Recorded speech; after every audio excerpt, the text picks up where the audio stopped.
नमस्कार, स्वागत है आपका। आप देख रहे हैं प्राइम टीवी। करते हैं शुरुआत पहाड़ समाचार के साथ। सितारगंज में किसानों ने पूर्व विधायक नारायण पाल के नेतृत्व में एसडीएम कार्यालय में जाकर अधिकारी से मुलाकात की। किसानों ने धान की खरीद को लेकर मुलाकात की और जल्द धान की खरीद को केंद्रों पर प्रारंभ करने की भी मांग की। वहीं पूर्व विधायक नारायण पाल ने बताया कि किसानों को धान की फसल का न्यूनतम समर्थन मूल्य नहीं मिल पा रहा है और इसमें सरकारी तंत्र पूरी तरीके से किसानों को लूटने में लगे हुए हैं। किसानों की समस्या पर एसडीएम ने कहा कि कुछ शिकायतें मिली हैं, जल्द ही समस्याओं का निस्तारण किया जाएगा। ये राइस मिल वाले जो हैं उन्हें भी लूटते हैं, किसानों को भी लूटते हैं। तो जो अधिकारियों के नाक के नीचे ये काम होता है तो अधिकारियों को दिखता नहीं है ये। तो मैंने अभी अभी एसडीएम से कहा कि तथ्यपरक शिकायत करूँगा दोनों की। और एक एसएमआई भी है, इंस्पेक्टर भी है, वो खाद्य का इंस्पेक्टर, वो डीएसओ के अंतर्गत आता है। इन तीनों लोगों ने इस इलाके को पूरा लूट के खा गए। गरीब आदमी परेशान है, किसान परेशान है, मजदूर किसान है। के साथ साथ एक्टिविटी भी बताए गए हैं, उनका समाधान कर दिया गया है। जैसे कि शिकायत बताई गई किसी धान गए थे, कोई व्यक्ति कोई काश्तकार बेचने के लिए आया लेकिन उसका धान बेचा नहीं गया, इसकी पुष्टि करा दी गई। शिकायत में सत्यता नहीं पाई गई।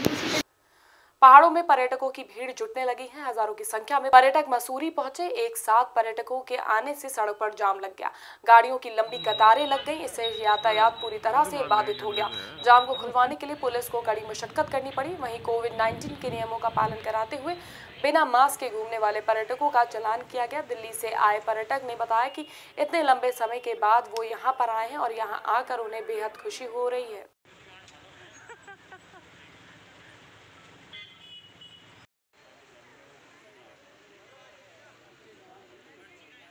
इसमें मतलब सब लोगों के बीच में जो भय बना हुआ था वो धीरे धीरे कम हो रहा है। कोविड-19 ने सब मतलब रिश्ते नाते जो कम कर रखे हैं लोगों के, मतलब मिलना जुलना, ये सब हो गया, वो धीरे धीरे ख़त्म हो रहा है। धीरे धीरे मतलब ज़िंदगी पटड़ी पे लौट रही है। देखिए, कोरोना संक्रमण को पहले 6 महीने हो गए थे। लॉकडाउन के कारण व्यापारियों की, स्थानीय निवासियों की अर्थव्यवस्था को बहुत कहीं ना कहीं एक बहुत प्रबल तरह से परेशानी हो रही थी। इसके तहत 6 महीने बाद जो पर्यटक अब लौटे हैं मसूरी की तरफ, उत्तराखंड की तरफ, ये एक बढ़िया अच्छा लगा है व्यापारियों को। तो लोगों के चेहरों पे मुस्कान आई है, लोगों के रोज़गार बढ़े हैं। जो लोग बेरोज़गार थे, गांव में थे, वो भी वापस बुलाए गए हैं। सब दुकानें खुल रही हैं, होटल खुल रहे हैं।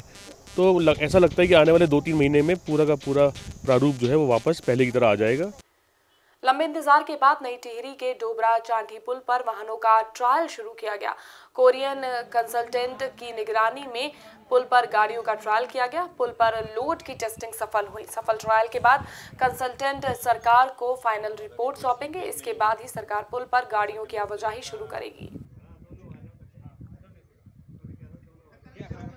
धन्यवाद देता हूँ कि जिन्होंने लगातार 14 साल से इस पुल के लिए हमेशा संघर्ष किया और हमेशा मेरे साथ रहे और इस पुल के निर्माण के लिए हमेशा लोग सक्रिय रहे और आज उनके सपना साकार हो गया। आज पुल का निर्माण पूरा हो चुका है। मैं धन्यवाद करता हूं अपने मुख्यमंत्री त्रिवेंद्र रावत जी का, जिनका एक मुफ्त पैसा डोबरा चांठी पुल को स्वीकृत किया। से अलाउड कर दिया जाएगा कि कितने लोड तक के लिए अलाउ है, कितनी दूरी बेस पे हैवी व्हीकल चल सकते हैं और हम इसको तब शीघ्र यातायात तो खोलने का प्रयास करें। अभी इसमें टावर में कुछ हमारी आप देख रहे होंगे क्रेन लगी हैं, इन क्रेन को खोला जा रहा है।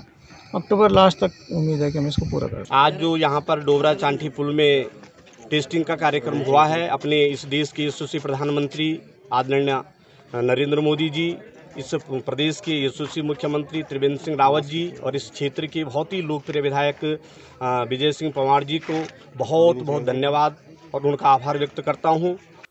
बद्रीनाथ नेशनल हाईवे के पास जोशीमठ में लंबा जाम लग गया। जोशीमठ के बीच 10 किलोमीटर के एरिया में लगे इस भारी जाम के चलते वाहनों को इधर उधर करने में पुलिस को काफी मुशक्कत करनी पड़ी। नेशनल हाईवे के दोनों ओर गाड़ियों का सैलाब उमड़ पड़ा। जाम की वजह से पुलिस लोगों को जोशीमठ में ही रुकने की अपील करने लगी।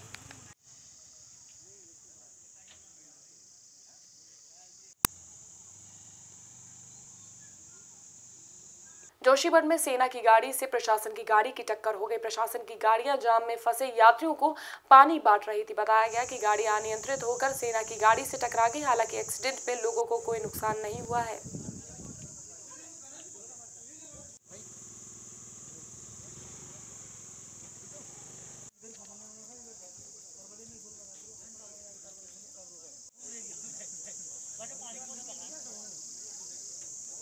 अनलॉक 5 शुरू होते ही तीर्थ धामों में श्रद्धालुओं की भीड़ दिखाई देने लगी है।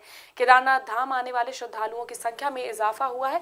इस सीजन में सबसे ज्यादा 2648 लोग दर्शन करने के लिए पहुंचे। केदारनाथ मंदिर में आरती के समय कई लोग इकट्ठा हुए।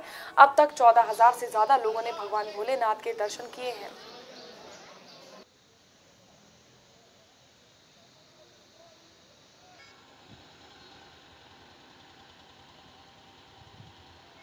मेरा नाम शंकर रावत है। मैं यहाँ पे स्थानीय हूँ और मुझे इस बार यात्रा में ये लग रहा है कि सभी लोगों को, सभी तबके के लोग जो हैं उनका अच्छा बेनिफिट होगा इस बार। और 2-4 दिन पहले से अभी तक यहाँ सोनप्रयाग में अच्छी चहल पहल देखने को मिल रही है। और मुझे लग रहा है कि जो यहाँ पे घोड़े खच्चर वाले हैं या गाड़ी वाले हैं या कोई भी स्थानीय यहाँ पे दुकानदार हैं तो उनको अच्छा बेनिफिट हो रहा है विगत 2-3 दिनों से। और मुझे लग रहा है कि सरकार की तरफ से भी ये चीज़ का ध्यान रखना चाहिए कि सोशल डिस्टेंसिंग का ध्यान रखना चाहिए इस कोरोना महामारी में। हल्द्वानी में कुछ समय पहले करोड़ों की लागत से ISBT का शुभारंभ हुआ था। जानकारी मिली कि त्रिवेंद्र सरकार आने के बाद उस ISBT पर रोक लगाते हुए उसे दूसरी जगह में बनाने के फैसले पर लोगों ने विरोध जताया। 3 साल पूरे होने के बावजूद भी सरकार ने नई जगह नहीं तलाश पाई, लिहाजा लोग सरकार के फैसले के खिलाफ जमकर आंदोलन कर रहे हैं। कांग्रेस नेताओं और गौलापार क्षेत्र की जनता ने सरकार को चेतावनी देते हुए जल्द से जल्द गौलापार के ही चयनित स्थान पर ISBT बनाने की मांग की है। हम लोग ये चाह रहे हैं कि ये जहाँ पर प्रस्तावित है गौलापार में ही ये अंतर्राज्यी बस अड्डा बने और इसमें हाईकोर्ट में भी रिट की गई है, लेकिन उसमें 1 साल 2 महीने से कोई भी डेट नहीं लगी हुई है। और हम लोग अगर ये सरकार नहीं मानेगी तो सुप्रीम कोर्ट और NGT में भी जाएंगे और ये बस अड्डा गौलापार में ही बनाएंगे। और हमारे जो पूर्व मुख्यमंत्री हरीश रावत जी और पूर्व कैबिनेट मंत्री और वित्त मंत्री जी आदरणीय इंदिरा हृदय जी, उनका ड्रीम प्रोजेक्ट था, उनके द्वारा ये वहाँ पर लाया गया था और उस क्षेत्र में कई लोगों को रोजगार मिलता, कई लोगों को वहाँ पर अपनी अपनी रोजी रोटी कमाने का मौका मिलता। लेकिन सरकार के नुमाइंदों ने, वहाँ के स्थानीय विधायक इसमें मिठाई खा रहे हैं। मैं ये पूछना चाहती हूँ उनसे, क्या ये सही किया आपने? देहरादून के सहसपुर इलाके में जिला मुख्यालय से लगभग 30 किलोमीटर दूर एक महिला से सामूहिक बलात्कार किया गया। घटना का पता चलने के बाद पुलिस ने 3 लोगों के खिलाफ केस दर्ज किया है। पीड़िता के बयान के आधार पर संदिग्धों को हिरासत में लेकर पूछताछ की जा रही है।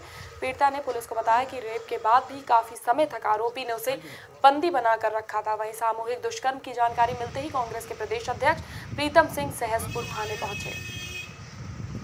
प्रदेश के अंदर हाथरस में जो घटना घटित हुई, उस घटना से पूरा देश आंदोलनरत है।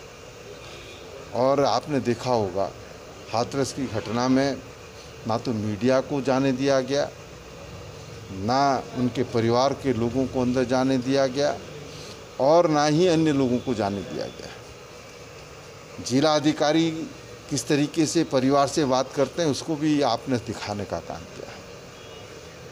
तो ये हालत है।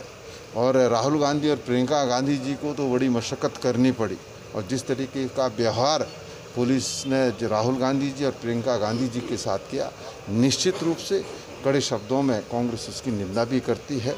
देश के लोगों ने उसको बहुत नज़दीक से देखा। लेकिन उसके बाद देवभूमि उत्तराखंड में जो है सहसपुर थाना क्षेत्र के अंतर्गत जो है सेलाकुई में जो है महिला से या युवती से सामूहिक बलात्कार होता है, तो बहुत दुखद घटना है।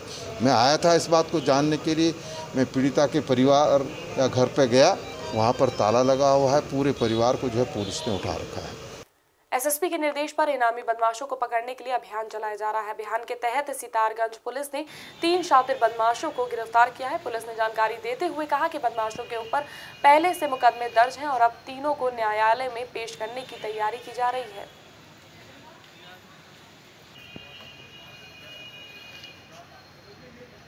इनके खिलाफ पूर्व में ही मुकदमे पंजीकृत हैं और कप्तान साहब के निर्देशन में वांछित अभियुक्त को गिरफ्तारी के लिए अभियान चला था, जिसमें अयूब जो था 307 में वांछित चल रहा था सिसिया कांड में, और एक दलजीत जो था दफ़ा 60 में पहले मुकदमा कायम था, वो वांछित चल रहा था, और एक गौकशी में जो अक्रम चल रहा था। कल अभियान के तहत सबको तीनों गिरफ्तार करके जेल भेजा जा रहा है।